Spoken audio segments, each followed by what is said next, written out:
Good evening students. आप सभी का आपके अपने ऑनलाइन प्लेटफॉर्म मैथ्स एजुकेटर्स पर हार्दिक स्वागत और अभिनंदन है। जो अपना टॉपिक चल रहा था ज्योमेट्री, जो कि आपका रीट और ग्रेड थर्ड और साथ ही ग्रेड सेकंड तीनों एग्जाम्स के लिए जो टॉपिक है आपका उपयोगी है। तीनों एग्जाम्स में इस टॉपिक से रिलेटेड क्वेश्चंस आपको पूछे जाते हैं। पिछली क्लास में अपन ने जो लाइन और एंगल जो टॉपिक था इसका, उसके ऊपर चर्चा स्टार्ट की थी। आज अपन लाइन और एंगल जो टॉपिक है उसका पार्ट 2 आपके सामने लेकर आए हैं। तो चलिए स्टार्ट करते हैं। कल हमने आपने देखा था कि अपन ने कोणों के प्रकार के बारे में पढ़ा था। कुछ कोणों के प्रकार अपन ने देखे थे। आज अपन उस चर्चा को आगे बढ़ाना चाहेंगे। देखो, अपने को फिर से 2-3 छोटी छोटी बातें हैं वो फिर से सीखनी पड़ेंगी कि जैसे पैरेलल लाइंस कौन सी होती हैं, समानांतर रेखाएं जो हैं वो किस तरह से होती हैं। तो अपन बेसिक चर्चा से अपने वापस अपने शुरुआत करते हैं। समांतर रेखाएं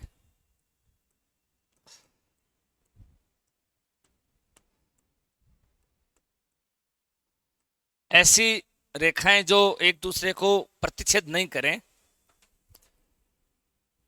चाहे उनको कितना ही बढ़ा दो आप, वो एक दूसरे को इंटरसेक्ट नहीं करती हैं। जैसे अपनी रेल की जो पटरियां आपने देखी हैं वो इसका एक उदाहरण हो सकती हैं। और जैसे मैंने आपके सामने दो रेखाएं एल और एम शो की हैं, इन रेखाओं को समांतर रेखाएं कहेंगे। और इनका जो निरूपण है वो इस तरह से किया जाएगा कि एल है वो एम की क्या है, समानांतर है। उसके बाद में लंबवत रेखा की बात आती है, परपेंडिकुलर लाइंस, लंबवत रेखाएं।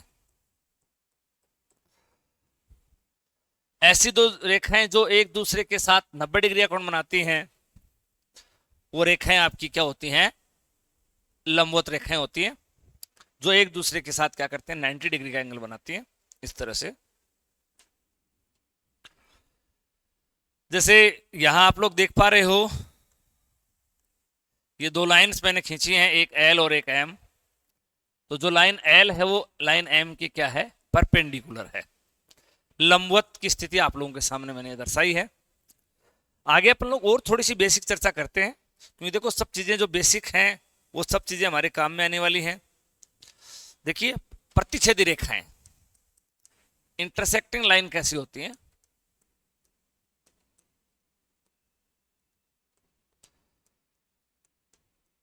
प्रतिच्छेदी रेखाएं, देखिए दो इस प्रकार की जो लाइंस जो एक दूसरे को किसी एक पॉइंट पे काटे हैं, ये जो लाइंस आपके सामने मैंने शो की हैं, इनको अपन लोग क्या कहेंगे, प्रतिच्छेदी रेखाएं कहेंगे। आप लोग देखना चाहेंगे यहां पे भी कुछ कोणों का निर्माण हो रहा है। जैसे मैं इस पॉइंट को ओ नाम दे देता हूं और ये जो लाइंस हैं इनके एल और एम नाम दे रहा हूं। आप लोग देख पा रहे हो कि जो लाइन एल और एम है वो एक दूसरे को बिंदु ओ पे क्या कर रही है, प्रतिच्छेद कर रही है, एक दूसरे को ओ पे काट रही है। इनको अपन लोग क्या कहेंगे, इंटरसेक्टिंग लाइन कहेंगे। स्टूडेंट, आप यहाँ पे देखेंगे कि कुछ एंगल बन रहे हैं। जैसे ये आपका एंगल अल्फा है, ये बीटा है, जैसे थीटा है, ये फाई है। मैं बताना चाहूंगा कि स्टूडेंट, ये जो दो लाइंस एक दूसरे को जब भी प्रतिच्छेद करती हैं तो ये जो अपोजिट एंगल होते हैं ये हमेशा बराबर होते हैं। सम्मुख कोण हमेशा क्या होते हैं, बराबर होते हैं। इनको अपन लोग कैंची वाले कोण भी कहते हैं। कैंची को जैसे आप लोग क्या करते हो, जैसे ऊपर से, जैसे नीचे से बंद करते हो तो ऊपर से भी बंद होती है, नीचे से खोलते हो तो ऊपर से भी खुलती है। कभी भी आप कैंची को देखना, जैसे ये आपकी कैंची है, अब आप इसको जैसे यूं ऊपर से बंद कर रहे हो तो नीचे से बंद हो रही है, और नीचे से ऊपर से खोलोगे तो नीचे से भी खुल रही है। ऐसा समझ में? तो क्या होता है, नीचे जितना एंगल बनता है वो उतना ही ऊपर बनता है, इधर जितना बनता है उतना ही इधर एंगल बनता है। इसमें अपन लोग कहेंगे कि अल्फा एंगल है वो बीटा एंगल के बराबर है, और थीटा एंगल है वो किसके बराबर है, फाई एंगल के बराबर है। और इसका जो कारण होता है वो क्या होता है, शीर्षाभिमुख कोण होता है। शीर्षाभिमुख कोण, जिसको अपन लोग सम्मुख कोण भी कह सकते हैं, सम्मुख कोण भी अपन लोग इसको कह सकते हैं, अपोजिट एंगल।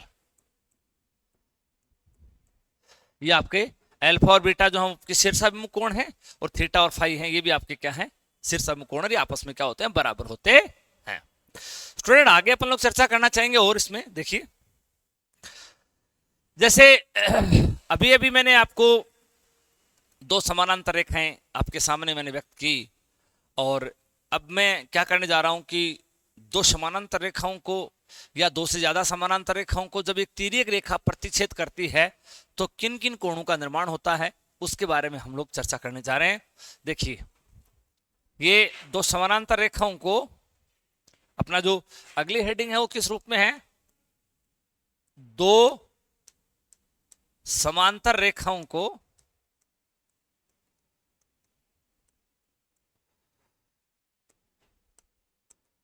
एक तिर्यक रेखा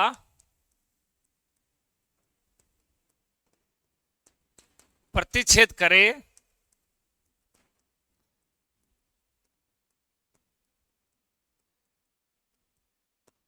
तब बने कोणों का एनालिसिस, बने कोणों का वर्गीकरण।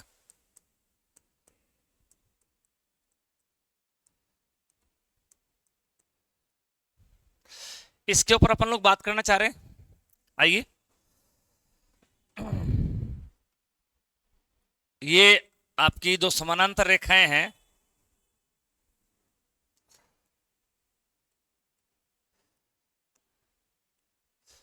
और इनको किसी एक ट्रांसफर लाइन ने क्या किया? कट किया है। पैरेलल लाइन से दोनों एल और एम, और किसी एक अनदर लाइन एन ने क्या किया है? इनको दोनों लाइन्स को क्या किया? कट किया है। कुछ एंगल्स बन रहे हैं, मैं आपके सामने वो एंगल शो कर देता हूं। Angle 1, angle 2, angle 3, angle 4, angle 5, angle 6, angle 7, angle 8। ये कुछ एंगल्स आपके सामने यहां पे बन रहे हैं, जो कि मैंने आपको यहां पे दर्शा रखे हैं। अब हम लोग स्टूडेंट्स इन्हीं एंगल्स के ऊपर थोड़ी सी विस्तार से चर्चा करना चाहेंगे। देखिए, इस चर्चा को हम लोग किस तरह से स्टार्ट करते हैं, किस तरह से आगे बढ़ाते हैं। आ जाओ। देखो स्टूडेंट, यहां पे कुछ एंगल आपको एफ शेप में बनते हुए दिख रहे हैं। एफ एफ देखिए, एक तो आपका ये एफ दिख रहा है आपको, मैं आपको ये अलग अलग बना के दिखा देता हूं। देखो, ये जैसे लाइन आपकी एल है, एम है, ये 4 और ये 7, ये आपको दिखाई दे रहा है। एक उल्टा एफ इधर दिख रहा है, यहां एल है, यहां एम है, ये 8 और 3, ये दोनों लाइंस पैरेलल आपको दिखाई दे रही हैं। यहाँ पे इधर वाले दोनों एफ दिखा दिए। अब इधर का एफ देखो, ये वाला एफ, ये वाला आप एफ देख सकते हैं आराम से। ये एल लाइन है आपकी, ये एम लाइन है, और ये 1 एंगल है, और ये 6 नंबर एंगल है, और एक उल्टा एफ इधर भी बन रहा है इस तरह से। ये आपका 5 और ये आपका 2, ये आपकी एम है और ये आपकी एल है, दोनों लाइंस पैरेलल है।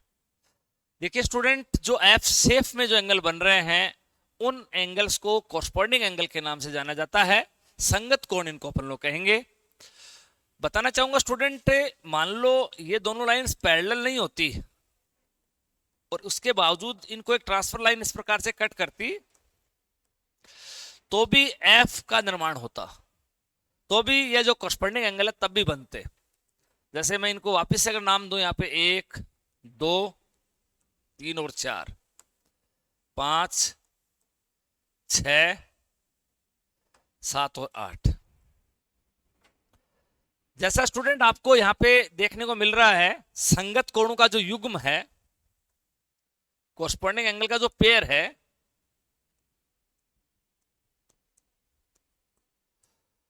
संगत कोणों के युग्म,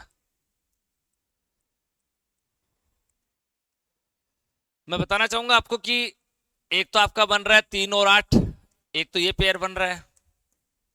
एक 2 और 5 ये पेयर है। एक 1 और 4 ये पेयर है। एक सॉरी, ये आपका 1 और 6, 1 और 6 है इसके साथ, और 4 और 7, स्टूडेंट आप देखेंगे यहाँ पे भी 1 और 6 है, 2 और 5 है, 3 और 8 है, 4 और 7 है। इस केस के अंदर भी संगत कोण बने बने हुए हैं। फर्क ये है स्टूडेंट की यहाँ वाली बात में यहाँ वाली बात में फर्क ये है कि यहाँ पे जो संगत कोणों के जो पेयर में जो एंगल है वो आपस में बराबर हैं, जब लाइंस पैरेलल है तब तो। और जब लाइंस पैरेलल नहीं है उस केस में संगत कोणों के जोड़े तो बने हुए हैं, लेकिन जोड़े वाले जो कोण है वो आपस में समान नहीं है। बस इसमें और इसमें ये वाला फर्क है, ठीक है। तो जब दो समानांतर रेखाओं को एक तिर्यक रेखा काटती है तो सबसे पहली जो लाइन आपको समझ में आती है वो ये आती है कि संगत कोण बराबर होते हैं। संगत कोण बनने के लिए लाइंस के पैरेलल होना कोई अति आवश्यक नहीं है। लाइंस अगर नहीं पैरेलल होंगी तो भी आप लोगों के संगत कोण बनेंगे। इधर ऊपर वाला, इधर ऊपर वाला, इधर नीचे वाला, इधर नीचे वाला, इधर ऊपर वाला, इधर ऊपर वाला, इधर नीचे वाला, इधर नीचे वाला। इस प्रकार से संगत कोण तो यहाँ पे भी बनेंगे, लेकिन यहाँ पे जो बनने वाले संगत कोणों के जो जोड़े हैं उनमें जो जोड़े के जो दोनों एंगल है वो आपस में समान नहीं होते हैं। और इस वाले केस में जो जोड़े के अंदर जो कोण होते हैं वो क्या होते हैं, समान होते हैं। तो सबसे पहली जो इंपॉर्टेंट बात आपको यहाँ पे समझ में आई, अपना जो आर्टिकल जिस वे में चल रहा है कि दो समांतर रेखाओं को एक तिर्यक रेखा परिच्छेद करे तब बने कोणों का जो वर्गीकरण है उसके अंदर अंतर्गत अपने को पहली जो बात समझ में आई है वो ये आई है कि संगत कोण बराबर होते हैं। संगत कोण बराबर होते हैं, लेकिन ऐसा तभी होता है जब लाइंस पैरेलल होती हैं और उनको फिर ट्रांसवर्स लाइन कट करती है। तो अपन लोग यूं कह सकते हैं कि कोण नंबर 3 और कोण नंबर 8 सेम है, कोण नंबर 2 और कोण नंबर 5 सेम है, कोण नंबर 1 और कोण नंबर 6 सेम है, कोण नंबर 4 और कोण नंबर 7 भी आपका क्या है, इसमें सेम है। संगत कोण स्टूडेंट क्या होते हैं, बराबर होते हैं। तो आपको ये वाली बात मेरी समझ में आ गई होगी। और साथ ही मैंने आपको ये भी बताया स्टूडेंट की लाइंस अगर पैरेलल नहीं है और अगर ट्रांसफर लाइन कट कर रही है तो भी आपके कॉरस्पॉन्डिंग एंगल्स का निर्माण होता है, परंतु इस परिस्थिति में कॉरस्पॉन्डिंग एंगल्स आपस में सेम नहीं होते हैं और पैरेलल लाइंस के केस में कॉरस्पॉन्डिंग एंगल आपके क्या होते हैं, सेम होते हैं। चलिए, अब अपने को इस चित्र की आवश्यकता रही नहीं है ना, तो अपन लोग अपना काम जो दूसरा काम है वो कर लेते हैं। 1 मिनट में आपको बताना चाहूंगा, एक मेरी बात और आपको पहले मैं रख दूं, उसके बाद में अपन लोग इस चित्र को मिटाएंगे। थोड़ा सा अपन इसको थोड़ा और शॉर्ट कर लेते हैं, देखो, और अपनी बात को यहां रखते हैं। अल्टरनेट एंगल की बात करना चाह रहा हूं स्टूडेंट आपसे, एकांतर कोण की बात कर रहा हूं। देखो, आओ, एकांतर कोण, एकांतर कोण ये लेते हैं। सभी एकांतर कोण बराबर होते हैं। अल्टरनेट एंगल,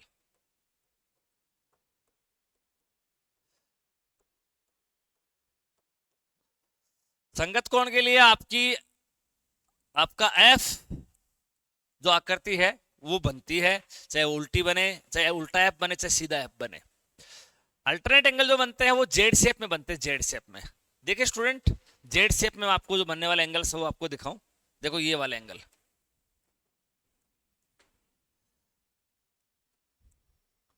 इसमें एक और 8, 1 और 8 अल्टरनेट एंगल। एक उल्टा जेड भी बन रहा है स्टूडेंट, ये लो, इसमें 4 और 5।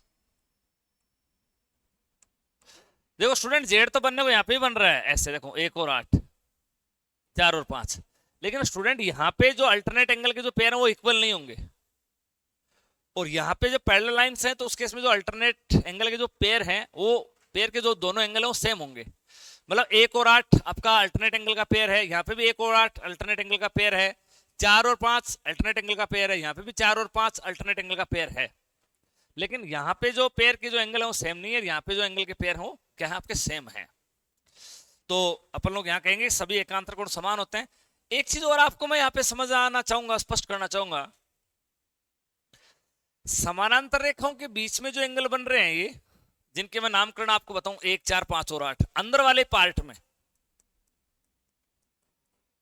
1, 4, 5 और 8 ये एंगल बन रहे हैं, इनको अपन लोग अंतः कोण के नाम से जानेंगे क्योंकि ये अंदर के पार्ट में बन रहे हैं। और ये आपका जो 2, 3, 6 और 7 एंगल है, 2, 3, 6 और 7, ये जो एंगल है वो बाहर वाले भाग में बन रहे हैं। इनको हम लोग स्टूडेंट क्या कहेंगे, बाह्य कोण कहेंगे। अंतःकोण अंदर वालों को कहेंगे और बाहर वाले जो कोण हो बाह्य कोण कहलाते हैं। अब यहाँ पे आप देख पा रहे हो कि 1 और 8, 4 और 5 अल्टरनेट एंगल के कपल हैं और ये अंदर वालों में से हैं, तो इनको अपन लोग क्या कहेंगे, एकांतर अंतःकोण। कोण 1 और कोण 8 सेम है, और कोण 4 और कोण 5 सेम है। इनको अपन किस नाम से जानेंगे, एकांतर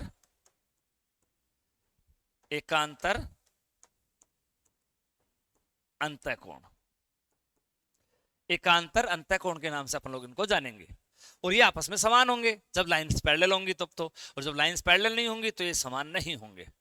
अच्छा, एक चीज और बताना चाहूंगा स्टूडेंट, यहाँ पे दूसरी एक बात मैं आपको बताऊं, ये स्टूडेंट ये जो अपोजिट एंगल बने हुए, जैसे ये ऊपर वाले कोने में बना हुआ, ये नीचे वाले कोने में बना हुआ, ये और ये भी एकांतर कोण होते हैं। ऊपर वाले कोने में, नीचे वाले कोने में जो एंगल बने हुए हैं, जिसमें कोण 2 और कोण जो 7 है, और एक ये जो अपोजिट कोने में बने हुए 3 और 6, ये अपोजिट कोने में 3 और 6 भी बने हैं अपोजिट कोने में, तो 3 और 6 ये कोण भी स्टूडेंट सेम होते हैं, और इनको एकांतर बाह्य कोणों के नाम से जाना जाता है, क्योंकि बाहर वाले कोणों में आ रहे हैं।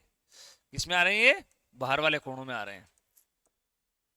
जो विपरीत कोणों में बने हुए कोण हैं, ये एकांतर बाह्य कोण के नाम से जाने जाते हैं, और ये आपस में बराबर होते हैं। एकांतर बाह्य कोण इसमें बन रहे हैं, लेकिन इसमें एकांतर बाह्य कोण आपस में समान नहीं है, क्योंकि लाइंस पैरेलल नहीं है, वहां पे लाइंस पैरेलल हैं, तो एकांतर बाह्य कोण का जोड़ा भी बराबर होगा। तो आप लोगों को यहाँ पे जो अपनी जो अभी दो पैरेलल लाइंस को एक ट्रांसवर्स लाइन इंटरसेक्ट कर रही है, तो जो आपके कॉरस्पॉन्डिंग एंगल बन रहे हैं, संगत कोण जो बन रहे हैं, उनके बारे में जानकारी हुई। अल्टरनेट एंगल्स जो बन रहे हैं उनके बारे में आपको जानकारी हुई। अब मैं आपको बताना चाहूंगा कि अपोजिट एंगल भी यहाँ पे बन रहे हैं। अपोजिट एंगल इसमें बन रहे हैं, इसमें बन रहे हैं। अब ध्यान रहे, जैसे 2 और 4, 1 और 3, ये अपोजिट एंगल है। 2 4 के बराबर, 1 3 के बराबर है। यहाँ पे भी 2 4 के बराबर है, 1 3 के बराबर है। चाहे लाइन पैरेलल हो, चाहे पैरेलल नहीं हो, यहाँ पे दोनों में कोई भेदभाव नहीं है, कोई फर्क नहीं है। यहाँ पे भी 2 4 के बराबर है, 1 3 के बराबर है। यहाँ पे भी 2 4 के बराबर है, 1 3 के बराबर है। यहाँ पे भी 5 7 के बराबर है, 6 8 के बराबर है। यहाँ पे भी 5 और 7 के बराबर है, 6 और 8 के बराबर है। तो जब अपोजिट एंगल की बात आती है, शीर्षाभिमुख कोणों की बात आती है, तो उस केस के अंदर लाइंस काटनी चाहिए, केवल प्रतिच्छेद करनी चाहिए। उसके बाद में जो अपोजिट एंगल बनते हैं वो सेम बनते हैं, चाहे वो लाइंस पैरेलल हो चाहे वो नहीं हो। तो अब अपने को इस चीज का कोई ज्यादा अपने को अब यूज नहीं रहा है ना। अब अपन लोग थोड़ा सा क्या करते हैं, इसको यहां से अपन लोग इसको मिटा सकते हैं अपन लोग, या चलो एक बार अपन इसको थोड़ा सा क्या कर लेते हैं, और थोड़ा सा शॉर्ट कर लेते हैं, और जो बाकी हमारी जो चर्चा है वो अपन लोग इसी पेज पे करेंगे, तो हमें थोड़ा सा ज्यादा समझ में चीजें आएंगी, है ना। चलो ये वाला पेन लेते हैं। तो दोनों ही चित्रों में तीसरी जो बात आती है वो आपको दिखाई दे रही है कि सम्मुख कोण समान होते हैं, अपोजिट एंगल सेम होते हैं, सम्मुख कोण बराबर होते हैं।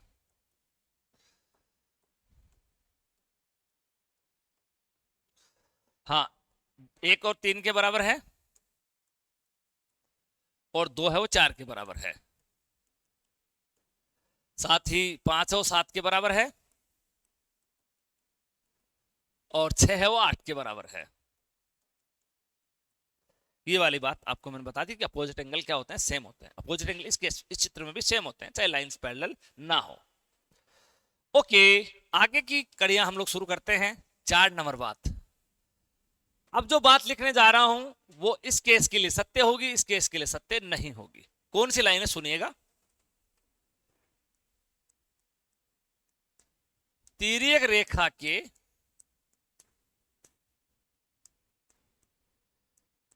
एक ही ओर के कोणों का योग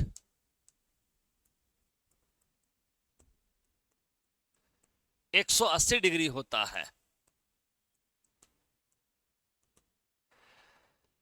तिर्यक रेखा के एक ही ओर के कोणों का योग 180 होता है। जैसे ये तिर्यक रेखा है, इसके इधर इस वाली साइड में मैं आपको बताना चाहूंगा कि आप चाहे 1 और 5 को जोड़ लो, इसमें अपन लोग ये कह सकते हैं कि एक ही ओर के चाहे अंतःकोण हो, एक ही ओर के अंतःकोण या बाह्य कोण दोनों लिख सकते हैं अपन लोग। एक ही ओर के अंतःकोण भी कह सकते हैं, बाह्य कोण भी कह सकते हैं, दोनों ही केस के अंदर अपन लोग ये बात कर सकते हैं। तो देखिए ये ट्रांसफर लाइन आपको यहाँ पे दिखाई दे रही है, इसके इस ओर के इंटीरियर एंगल कौन कौन से दिख रहे हैं, 1 और 5। तो 1 और 5 का योग 180 होगा। यहाँ पे स्टूडेंट 1 और 5 का योग 180 नहीं होगा, वहां पे होगा जब पैरेलल होंगे।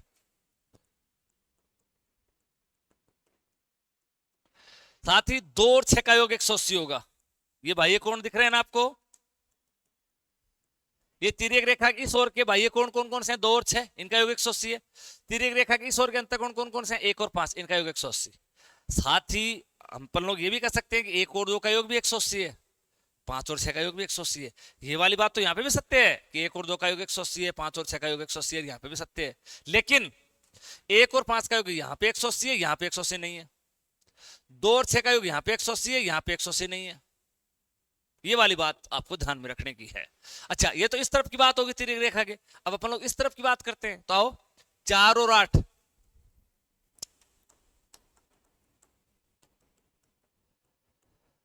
और 3 और 7।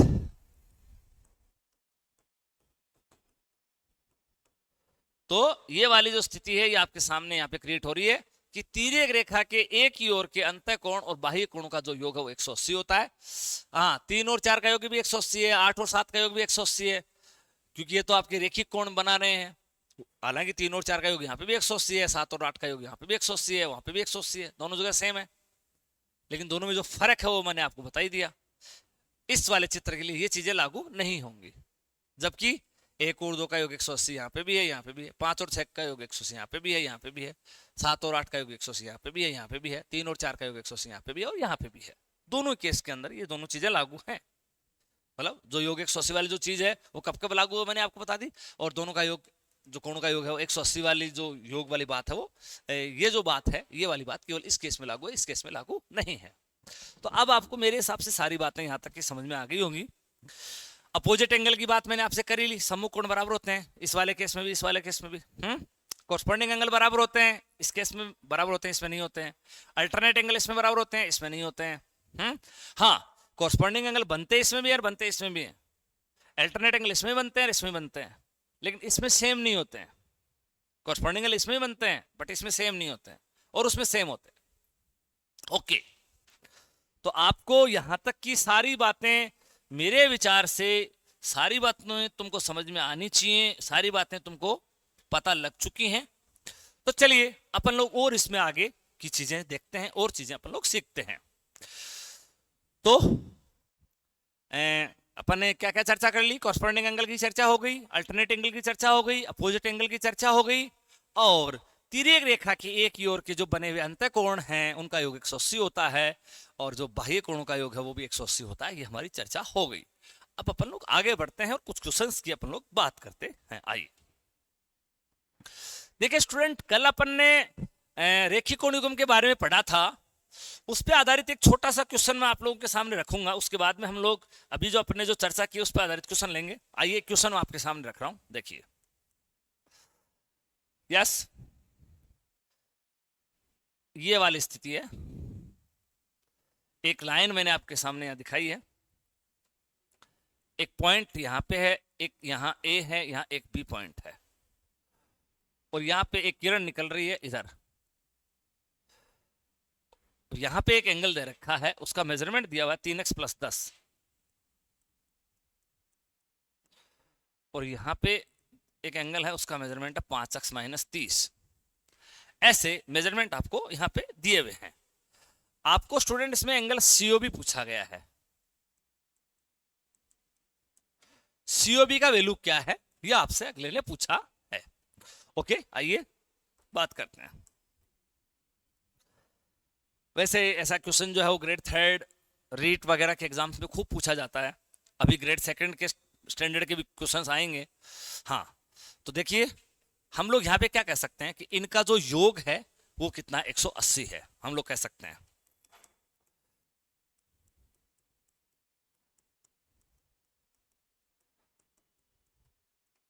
बिल्कुल कह सकते हैं ना, बताओ। अब बताओ, देखो एक्स वाली टर्म जोड़ो, 8x, ये कितना हो गया -20, यहां से 8x बराबर ये इसमें ऐड हो जाएगा, तो ये हो गया 200, x निकाल लो, डिवाइड बाई 8, 8 2 16, बस गया 4, उतारा 5, 8 5 40। तो जो हमारा x का वैल्यू था वो कितना आ गया, 25 आ गया। अब अपन लोग x का वैल्यू यहाँ पे रख देंगे इसके अंदर, क्योंकि अपने से ये वाला एंगल पूछा गया है। So angle COB is equal to 5x minus 30, x 25 है, 125, तो देख लीजिए कितना आ गया, 95। तो मेरे विचार से आपको ये बहुत ही सिंपल सा क्वेश्चन जो मैंने सबसे पहले आपको कराया है, ये आपको समझ में आया होगा। देखिए स्टूडेंट, आगे करते हैं। ग्रेड सेकंड में ही इस टाइप के क्वेश्चन पूछे गए हैं। क्या क्वेश्चन है, देखिए दोबारा से दूसरा क्वेश्चन मैं आपके सामने रख रहा हूं। आइए, एक लाइन ऐसे है, दूसरी लाइन ऐसे है, दोनों लाइंस आपको स्टूडेंट पैरेलल दे रखी हैं, PQ और RS इन पे पॉइंट्स हैं ऐसे, और ये दोनों लाइन है वो कैसी है, पैरेलल है। PQ जो लाइन है वो RS के क्या है, पैरेलल दे रखी है। ओके, उसके बाद स्टूडेंट क्या हुआ कि इस लाइन के ऊपर एक पॉइंट X लिया गया यहां पे, और ऐसे एक लाइन खींच दी ऐसे, और यहां से फिर एक लाइन ऐसे खींच दी, और यहां पे एक पॉइंट लिया गया Y, और यहां पे एक पॉइंट लिख दिया M। यहां पे जो एंगल है उसका वैल्यू 40 डिग्री दे दिया, और यहां पे जो एंगल बन रहा है इसका वैल्यू 135 दे दिया, और ये वाला एंगल पूछा गया आपसे। तो कैसे हम इस क्वेश्चन को करेंगे, कैसे हैंडल करेंगे इस क्वेश्चन को। देखिए स्टूडेंट, मैं आपको एक बात बताना चाहूंगा, जब कोई दो लाइंस पैरेलल होती हैं, पैरेलल लाइंस में जब भी ऐसी स्थिति बन जाती है, उस पैरेलल लाइंस के क्वेश्चन में इस तरह की स्थिति या इस तरह की स्थिति या इस तरह की स्थिति या इस तरह की स्थिति, तो ये जो कोणा होता है, जो कोणा जहां बना होता है, उस कोणे से आपको क्या करना होता है, जो आपकी समानांतर रेखाएं हैं उनके समानांतर एक अन्य रेखा खींचनी होती है। ये दिमाग में रख लो आप, ये दिमाग में रख लोगे तो आपका क्वेश्चन फटाफट हो जाएगा आपसे। इस प्रकार की शेप हो तो आप इस पॉइंट से खींचेंगे, और कैसे खींचेंगे, जो पहले से जो पैरेलल लाइन है उनके एक पैरेलल लाइन खींचेंगे आप, इस पॉइंट से खींचेंगे, जो पहले से पैरेलल लाइन है उनके पैरेलल लाइन खींचेंगे। ओके, अब जैसे पहले से पैरेलल लाइन ये है, तो आप इसके पैरेलल यहां से खींचेंगे, इन दोनों के पैरेलल ऐसे, या आपने एक अन्य रेखा खींच दी जो उन दोनों के पैरेलल होगी। अब देखिए, ये तो दोनों पहले से पैरेलल थी, और ये आपने खींची है वो इसके पैरेलल है, तो इसके भी होगी अपने आप, तो ये तीनों लाइन एक तरह से पैरेलल होगी। अब देखिए, मैं आपको एक चीज बताना चाहूंगा, यहाँ पे एक चीज दिखाना चाहूंगा। आप इस वाले कोण को देखिए, आप इस वाले कोण को, आपको पता है ये दोनों लाइन पैरेलल हैं, ये ट्रांसवर्स हो गई है, तो इसका और इसका योग 180 होगा, होगा कि नहीं होगा, अभी मैंने आपको समझाया था। तो बताओ, इसका और इसका योग 180 होगा, तो ये कितना आएगा, 180 माइनस 135, 45 डिग्री आ जाएगा ये। ऐसे ही आप लोग देख रहे हो कि ये और ये पैरेलल है, तो देखो स्टूडेंट, ये जेड बन रहा है, देखो ये बन गया उल्टा, देखो ये उल्टा जेड, ऐसे देखो ये जेड बन गया, जेड बन गया, तो ये वाला एंगल अल्टरनेट एंगल हो गया 40, ये एकांतर कोण हो गया 40। अब आपको जो कोण निकालना था वो तो प्राप्त हो गया, कोण XMY कितना आया, 45 प्लस 40, ये आ गया 85।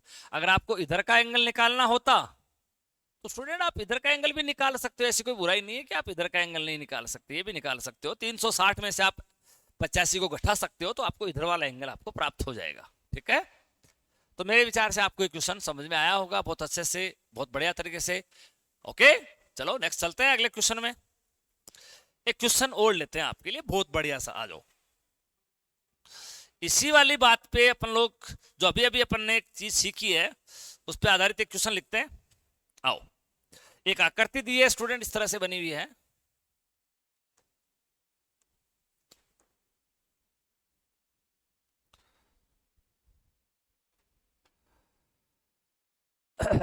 देखिए क्या क्वेश्चन है। इसमें यहां पे एक पॉइंट P है, यहां पे जो पॉइंट है उसका नाम Q है, और यहां पे R लिखा हुआ है, यहाँ पे एस है, यहाँ पे टी लिखा हुआ है, और क्या लिखा है देखो स्टूडेंट इस क्वेश्चन के अंदर, इस आकृति के अंदर, आकृति में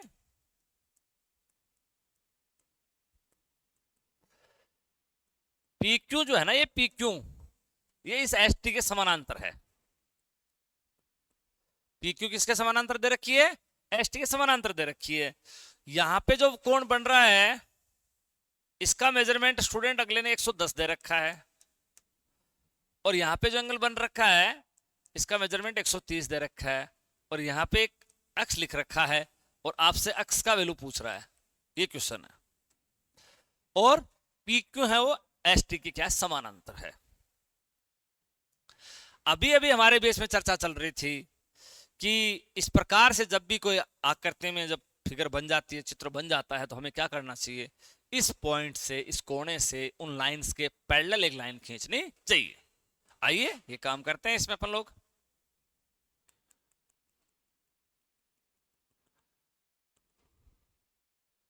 ये लीजिए,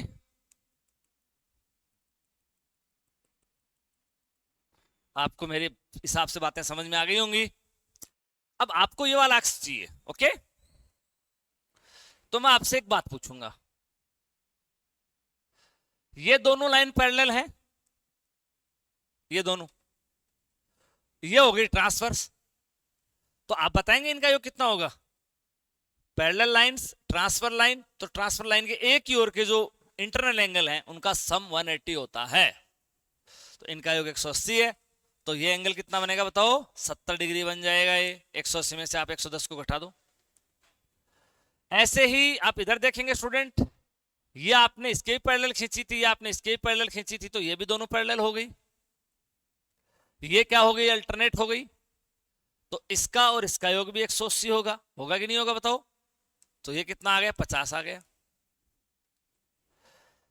ये पूरा रेखीय कोण दिख रहा है आपको, स्ट्रेट एंगल जिसको बोलते हैं। तो बताइए एक्स का वैल्यू क्या कहेंगे? 180 में से इन दोनों का योग करके घटा देंगे, और क्या है ना? 120। आंसर कितना आ गया? 60 आ गया। तो एक्स का मान आपको 60 प्राप्त हो गया। ओके, समझ आया? चलो फिर से हम तुम्हारे लिए एक अच्छा क्वेश्चन लेते हैं। आओ, नेक्स्ट नया क्वेश्चन ले रहा हूं।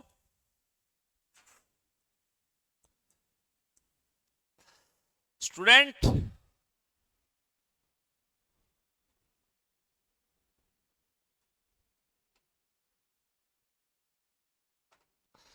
इस तरह से इस क्वेश्चन में क्या दे रखा है मैं आपको बताना चाहूंगा। पी क्यू,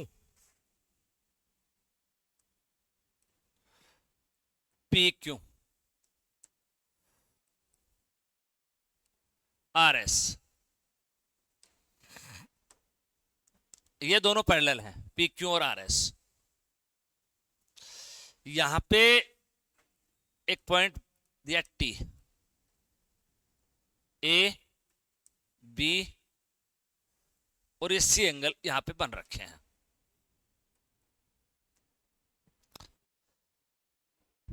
आपको अगले ने क्या दिया है? पी क्यू पैरेलल है किसके? आर एस के। और क्या पूछा गया है? ए प्लस बी प्लस सी का योग आपसे पूछा गया है। बताओ देखें।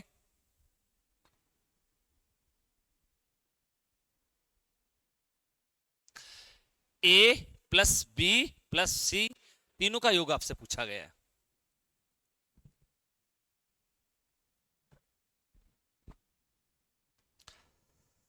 क्या करना चाहिए स्टूडेंट? इस पॉइंट से जाने वाली इनके पैरेलल लाइन खींचनी चाहिए,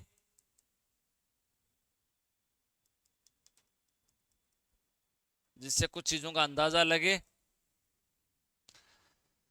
आप देख सकते हैं ये दोनों पैरेलल हैं। ये ए है तो ये 180 माइनस ए हो गया,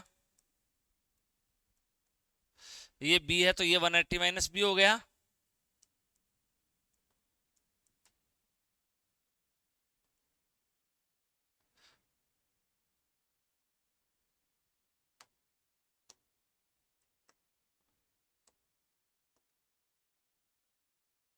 हुआ कि नहीं हुआ बताओ। अब देखो ये और ये अपोजिट एंगल है क्या, तो बराबर होंगे, तो इनका योग कितना हुआ,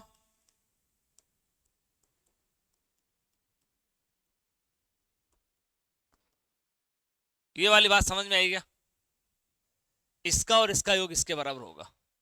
शीर्षाभिमुख कोण आपको दिखाई दे रहे हैं।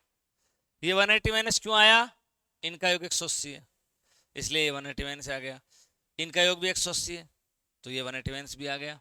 अब बताओ ए और बी को आप उधर ले जाओ तो 180 180 360 हो गया, और ये उधर चला गया ए और बी, तो ए प्लस बी प्लस सी आपका जो है उसका वैल्यू कितना आ गया, 360 आ गया। अपन लोग इन हर हर प्रत्येक क्वेश्चन में ऑप्शन बना सकते हैं, तो आप लोग ऑप्शन खुद बना सकते हैं, कोई दिक्कत वाली बात नहीं है। अपना जो राइट आंसर है वो आपके सामने, मैं आपके सामने रख ही रहा हूं। देखिए और एक क्वेश्चन करते हैं, आओ।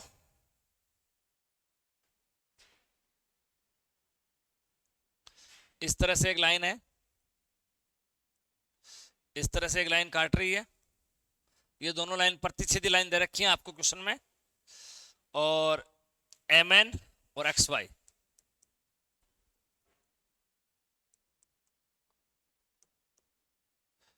यहां पे दोनों काट रही है। जो इंटरसेक्टिंग पॉइंट है उसका नाम ओ निकाल रखा है, और ओ से एक किरण जो है वो ऐसे खींची गई है।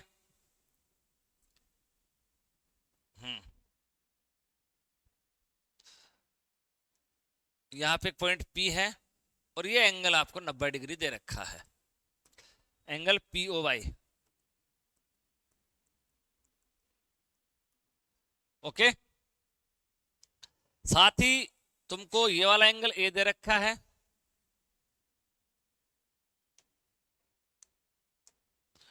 ये वाला एंगल बी दे रखा है, और स्टूडेंट ये वाला एंगल है वो तुमको सी दे रखा है। ओके, तुमसे क्या चीजें और दे रखी हैं इसमें, ए अनुपात बी 2:3 है, और एंगल सी तुमसे पूछा गया है। तो देखिए स्टूडेंट बहुत इजी क्वेश्चन है, आप लोग देख पा रहे हो कि ये वाला एंगल इसमें 90 डिग्री का है, ये पूरी लाइन स्ट्रेट है, तो ये ए और बी का जो योग है वो आपका 90 रहा कि नहीं रहा, इधर वाला। इनका रेशियो 2:3 है, तो आप लोग जो राम और मोहन का धन का सवाल करते थे उस हिसाब से ए और बी कोण का मान निकाल लो। ए बराबर इसका रेशियो बटा sum of the ratio into total, जिसको डिवाइड करना चाह रहे हो। 18 5 90, 18 दूनी 36। ओके, अगर आप बी भी निकालना चाहते हो तो निकाल सकते हो, बोलो। रेशियो इसका 3, सम ऑफ द रेशियो 5, टोटल 90, 18 थी 54। अब देखिए स्टूडेंट आपको सी चाहिए, तो सी कैसे मिलेगा, ये पूरा कितना है 180 है, अब आप 180 में से बी को माइनस कर दो तो आपको सी मिल जाएगा। बोलो, बी माइनस कर दो 54, तो बताओ कितना बनेगा, 180 में से 54 घटा दो आप, कितना बच रहा है। अब देख लो आप अपने हिसाब से, देखो भाई 8 में से 6 गया 2, 126 बच रहा है क्या। और कॉन्फिडेंस में गलती होती है, क्योंकि अगला इसमें ऑप्शन देता है 116, 126, 136, है ना, और जितनी चीजें इजी लगती है ना उनमें गड़बड़ भी उतनी इजी होती है और उतनी जल्दी होती है ना। तो कई बार घटाते घटाते भी 136 आ जाता है, 116 आ जाता है 126 की जगह, नहीं क्या। तो ये वाली संभावनाएं सारी हैं। चलिए एक और आपको मैं क्वेश्चन बताता हूं, आपने क्वेश्चन देखा, बहुत ही बढ़िया क्वेश्चन था ये वाला भी। इस बार मैं स्टूडेंट आपको 3 पैरेलल लाइंस दे रहा हूं,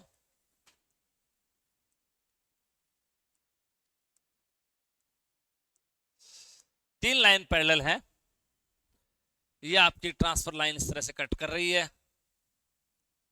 ओके, अब जो एंगल्स लिखे हैं वो मैं आपके सामने लिखता हूं, इन पे पॉइंट्स हैं ए बी, इसके ऊपर लिखा हुआ है सी और डी। आज आपको मैं बहुत इजी क्वेश्चन करा रहा हूं, इनिशियल स्टेज चल रही है लाइन एंड एंगल की, थोड़े से और टफ क्वेश्चन भी करेंगे। बट रीट और ग्रेड थर्ड में इसी लेवल तक के आते हैं, ग्रेड सेकंड में थोड़ा सा ऑफ हो जाता है। तो वो क्वेश्चंस भी और अपन लोग करेंगे, एसएससी सीजीएल वगैरह में जो क्वेश्चंस आते हैं ज्योमेट्री के। इसमें देखिए यहाँ पे एक्स लिखा है और यहाँ पे वाई लिखा है, यहाँ पे जेड लिखा है।